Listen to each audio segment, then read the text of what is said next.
Felix Jones is out of hibernation. He clearly has decided a third World Cup sounds good after winning in 19 and 23 as part of South Africa's backroom team. He obviously left to become defence coach with Steve Borthwick's England.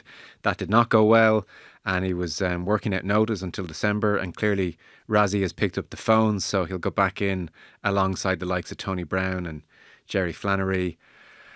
You obviously would have worked under him and obviously played with. Am I right in saying both? Yeah. So why is this guy so highly rated? I hear about the work rate all the time. Mm. Yeah, well, I suppose that's the foundation of Everton.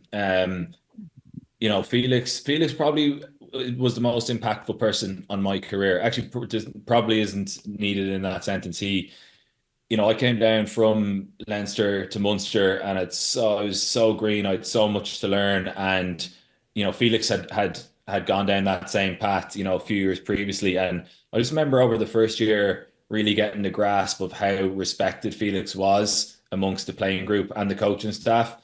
And, one of the things that was a big shift for me in my career was I wanted to try and emulate that level of respect based on, the work that I put in to my craft. And I don't think I could have ever have reached that same, level of output, that level of obsession that Felix brought, but it was a good direction to go down. And I remember very clearly Felix getting that neck injury, being over in Dave Kilcoyne's house after the match, where a few of us just went for, I can't remember what we were up to, but probably nothing too hectic. And Felix couldn't move at all. But that's not that, that happens sometimes in a match. You get a stinger, you get a bang, and you're pretty stiff. And then I was up in Dublin a couple of weeks later, and I got a text from being like, "Oh, are you in Dublin?" And I said, "Yeah." Come on, let's meet for a coffee. And that's not very Felix. Felix will, if Felix is calling over to your house to get something off, he wouldn't even have enough time for a cup of tea, because he's that busybody type of character.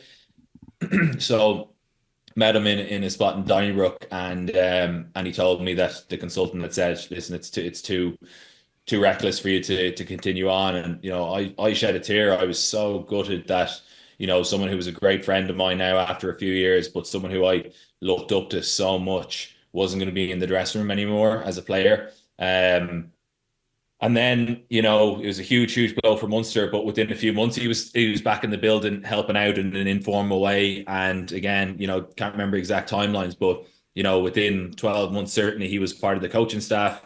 Rassie had come in. Poor Axel had passed away, which shifted the dynamics of the coaching staff greatly, because obviously that was completely unexpected. And Felix took on a whole lot more responsibility, and he's built different, Felix. He's a different type of mentality than anyone I've ever met, and probably anyone I ever will meet. And you hear that.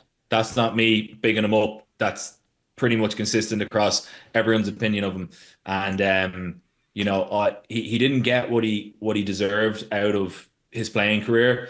But I remember speaking to him, and I just had this strange sense that, and I didn't have a clue what path he was going to go down, where he was going to go, what the journey was going to be like. But I remember just thinking that, you didn't get what you deserved out of your playing career, but I think you'll get what you deserve out of your next phase in life. And obviously that's come to pass with 2 World Cups for a young man who's probably 36, 37.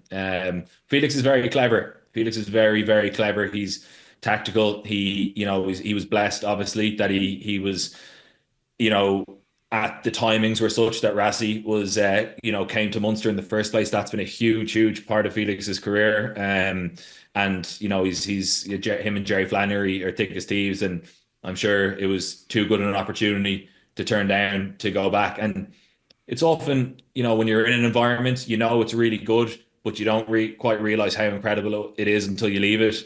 I'm sure there was a bit of that when Felix left South Africa, and obviously he's decided to go back and chase a third World Cup title in 3 years, which I wouldn't put it past him. Yeah, it's all fascinating. When you say he has a different mentality to anyone else I've been around, you've been around people with some fairly impressive mentalities, Mm. So can you unpack what you mean by that? Because the guy's kind of taken on a mythical status. Works harder than anyone, different mentality.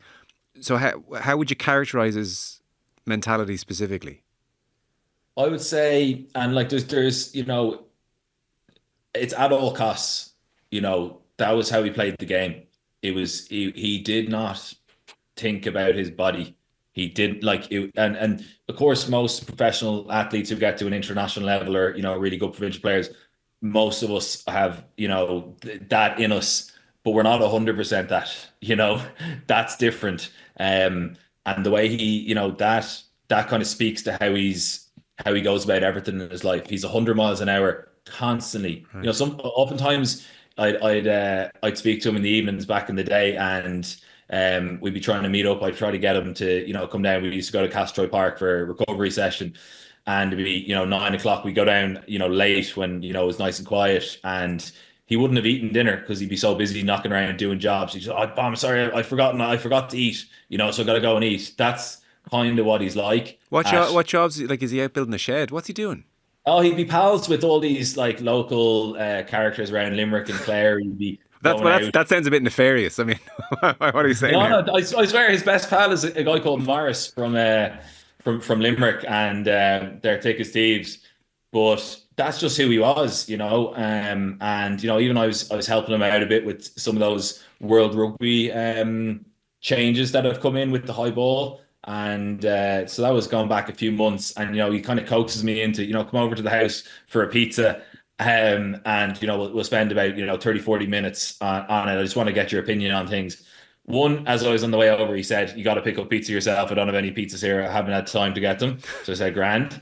And then two, you end up there for 3 or 4 hours, and he is like incessantly going through clips, Okay. and he's got this array of detail that I just didn't even know that level of preparation existed. And he's meeting anyone he can to get a different angle, a different perspective on the really intricate bits around the laws and how they're interpreted, and how he could help out World Rugby to make the game a bit more pleasing on the eye. I suppose was the goal of the shifts around the law. That's just Yeah, that's just who he is. He's just wired differently.